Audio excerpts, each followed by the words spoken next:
दोस्तों, क्या आपको पता है कि इस संसार की सबसे शक्तिशाली वस्तु क्या है और क्या वो आपके पास भी है? और अगर है तो क्या आप उसका प्रयोग करना जानते हैं? आइए इस कहानी के माध्यम से इन बातों को समझते हैं। एक दिन गुरुकुल के शिष्यों में इस बात पर बहस छिड़ गई कि आखिर इस संसार की सबसे शक्तिशाली वस्तु क्या है। कोई कुछ कहता तो कोई कुछ। जब पारस्परिक विवाद का कोई निर्णय ना निकला तो फिर सभी शिष्य गुरुजी के पास पहुंचे।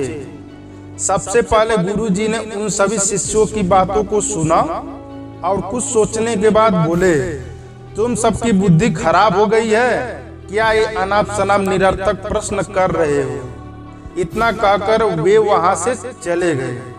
हमेशा शांत स्वभाव रहने वाले गुरुजी से किसी ने इस प्रतिक्रिया की उम्मीद नहीं की थी। सभी शिष्य क्रोधित हो उठे और आपस में गुरुजी के इस व्यवहार की आलोचना करने लगे।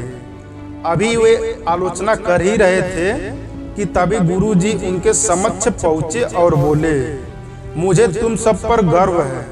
तुम लोग अपना एक भी क्षण व्यर्थ नहीं करते और अवकाश के समय भी ज्ञान चर्चा किया करते हो। गुरुजी से प्रशंसा के बोल सुनकर शिष्य गदगद हो उठे।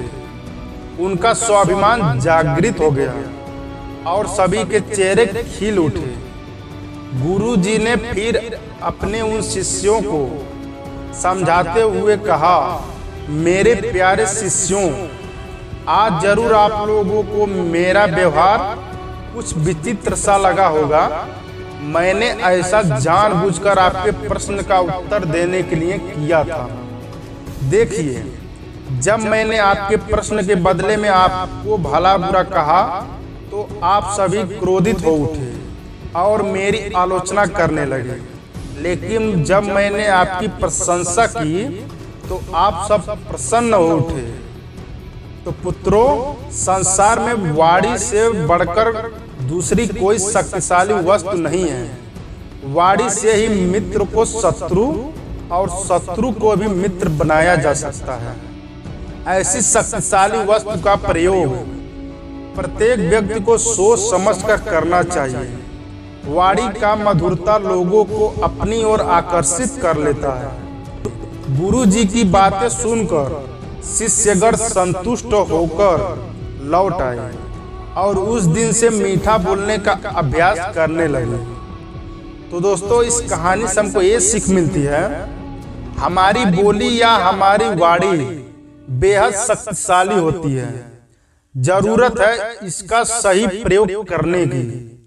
यदि हम अपनी बोली को अच्छी रखते हैं और अपनी बात बिना औरों को ठेस पहुंचाए हुए कहते हैं तो हमारे पर्सनालिटी को संवारता है और हमें लोगों के बीच लोकप्रिय बनाता है।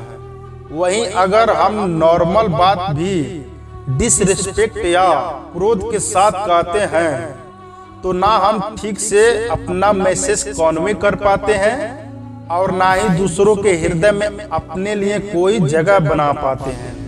अतः हमें हमेशा सही शब्दों और सही लहजे का चुनाव करना चाहिए।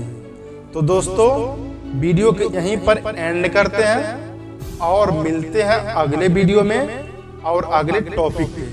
तो दोस्तों, वीडियो पसंद आया हो तो लाइक, शेयर और सब्सक्राइब करना मत भूलिएगा। तो जय हिंद, जय भारत।